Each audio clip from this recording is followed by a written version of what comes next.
Hi folks, Pete here from Ashton's Cars, and today I'm here to talk to you about the Peugeot RCZ. This particular car is a 60 plate, it's a late 2010 model, and it's the 1.6 litre with the automatic gearbox. About 156 horsepower this engine is. It's the same turbocharged 1.6 litre petrol that you also get in the Mini Cooper S. So it's a unit that we're very familiar with, and the thing with the RCZ is it just is one of those cars that looks like it's doing 150 miles an hour even when it's standing still. It looks like a concept car for the road essentially, and I couldn't believe it when Peugeot brought this car out.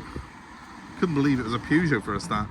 I mean, a lot of people compare the looks to that of the Audi TT, but to be honest here, it's better than an Audi TT in the looks department. I mean, look at this, the details. This spoiler that raises up, yes, the TT has that, but look at the curvature on that window, which then goes onto the glass roof as well. These big haunches, the muscular bulges from the wheel arches, both front and rear. The car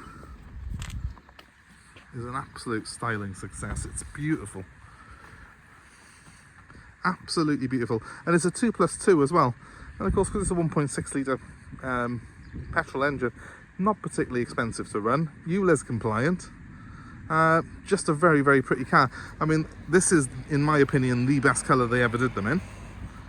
It's the sort of pearl white colour, complete with the sort of aluminium, I think they're aluminium pillars, which run the entire length of the car, and then that contrasts as well with the glass roof. So it's got a lot of different sort of textures and colours going on within the design, which just adds to the whole effect of it. But it does look very much like a racing car for the road, in my opinion. This is a really pretty example. It's got what I would consider to be the nicer wheels on it, with Bridgestone tyres as well. These are, I think, 18-inch wheels. I can't see properly now. Let's have a quick look. 19-inch wheels. 19-inch alloy wheels on it. It's got front and rear parking sensors. I was pleased to see they're all working as well. It's got a little pop-up screen inside it as well, which looks quite cool. You can really see when it's in the light like that, the sort of silver of those huge pillars that sort of encapsulate the roof and the tops of the doors, and then that beautiful glass roof with that curve-in design on it. The spoiler on the back you can adjust, you can put that up and down. I've just left it up just to add to the dramatic effect of this particular car, but I really do think, in terms of the looks department, it's probably the nicest looking car Peugeot have made, well, in the last 30 or 40 years. Perhaps the 205 GTI is the only car I would consider on a par with this. I'll just let that big lorry go past. It's just the attention to detail, again, the different textures that have been used, because we've got this mesh grille, we've got this high gloss of the black bumper there, and then that beautiful pearlescent white coachwork. It's pretty. It's not too big. It's quite a wide car, quite wide, quite low, proper racing sort of stance to it, but not too big that it's unwieldy. And there are even back seats in it to add to the practicality. So let's have a quick look at that. Open the door, we're greeted by nice wide opening doors, obviously a frameless window because it all goes inside this, and here you have the interior. So the interior on this particular car, trimmed in leather. It is, I guess, familiar with most Peugeot drivers. The controls on it, a lot of these controls are shared with things like the 308, but it's very comfortable.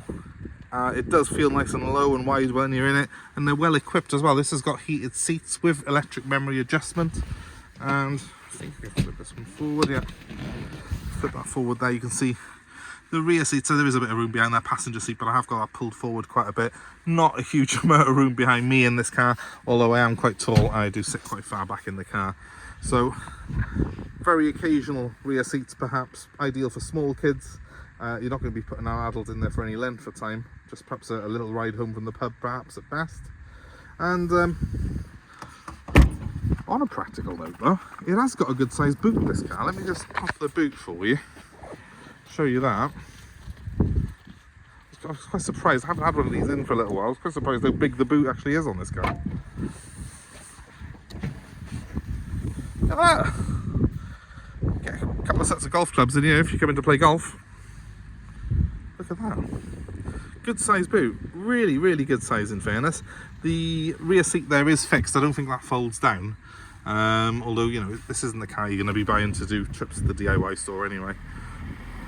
But overall, quite practical. If there's two of you and you're going away for a weekend away, you're going to get plenty of baggage in there, plenty of suitcases if you're going to go for a week actually. So it is a practical car, as long as you haven't got a family of 7. But with a car like this, it's all about the looks, and it's just crazily beautiful. Crazily beautiful. Much, much more pretty than any other mainstream car of its era, and I can't even think of anything actually that compares to it. You might think of it as a budget Audi TT, but you know what? It's so much more than that, this car. And with 156 horsepower, it's actually got a fair bit of clout to it as well. So drives really well. This is the automatic, that's quite rare. So this particular one we are going to be offering for sale very shortly. If you're interested in it, especially if you're after an auto one of these, they are quite hard to come by. So I'll give you my number, which is 07932 873 646. Just give me a call on that if you're looking for one of these, because this one is going to be available very shortly. 07932 873 646, that's the number. But if you've liked the video, you like this car, there's a lot more content on our channel, so check us out. Give us a like, give us a share, subscribe to our channel for more car buying advice, more mini reviews like this one here, and of course to see what we've got coming into stock at Ashton's Cars. Thanks ever so much for watching the video, guys. I hope you have a great day wherever you are, and I hope you've enjoyed our brief tour of the Peugeot RCZ. Thanks for watching.